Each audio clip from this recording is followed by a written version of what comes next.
Hi, I'm going to try to show you a quick video of how I make twisted wire rings.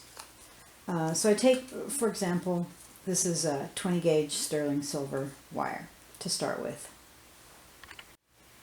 Then I cut two pieces that are 12 inches each. The length doesn't matter, this just happens to be the size I'm going to use today.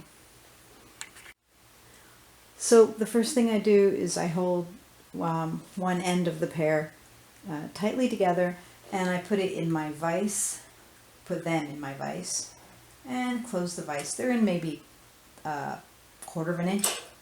Close the vise up tight so that they're not going to come out.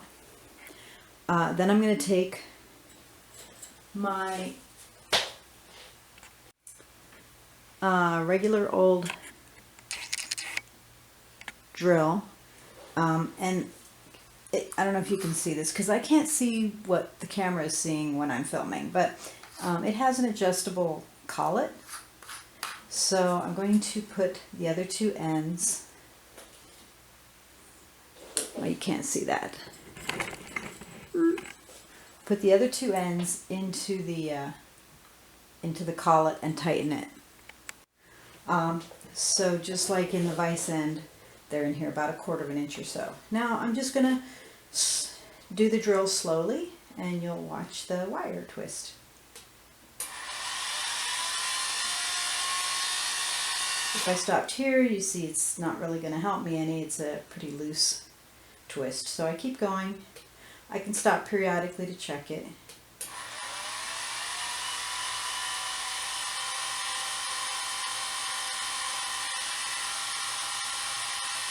You also might notice that at some places it will get tighter first.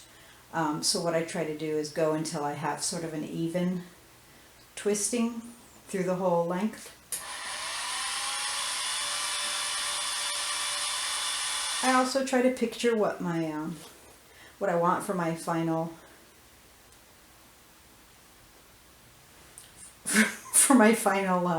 project. This is still pretty loose. And if I continue to do this is getting pretty good. If I continue to do this, if you do it too tight, what happens is you'll see kinks. Maybe I'll demonstrate that with copper wire when it just gets too tight. This is pretty good. I really should stop here. I just want a little bit more. Okay. So I don't know if you can see that, but that's the finished product. I have, oh, let me go measure it. So 1 foot pieces of sterling silver wire at 20 gauge give me just under 11 inches of twisted wire, because don't forget I have the ends that I'll be scrapping. So after I cut off the excess,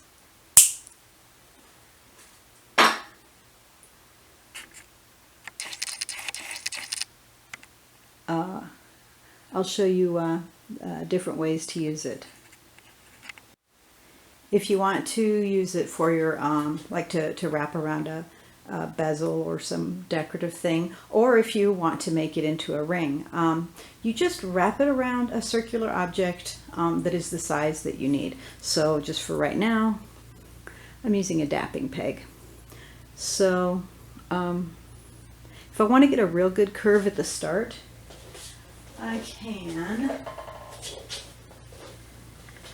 take some round pliers and just get that started so it has a curve at the start.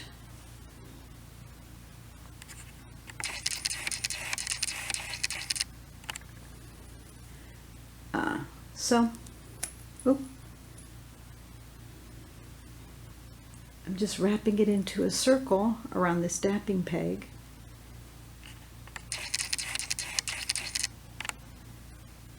And then I can mark it with a pen and cut it.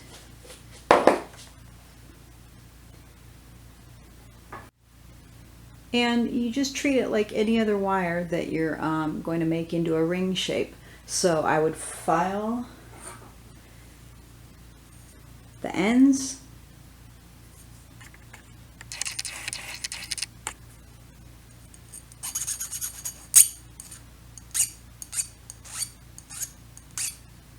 Flat. And all I have to do, just like when you solder any wire together, you just get them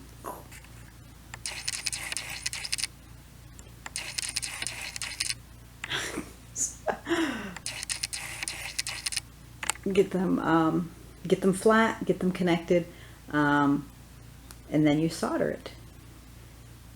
And then you put it on a ring mandrel, shape it round, or if you're putting it around a cabochon, like in the ring that I'm going to show you in a minute. Oh, hold on. So if you want to use it as a decorative element around a bezel, all you do is measure it around the bezel shape that you want. Do exactly what I told you. You cut it, file the ends, solder it together, and then you'll just reshape it around the bezel, push it onto the bezel, or whatever shape you want, and solder it down to your piece of jewelry.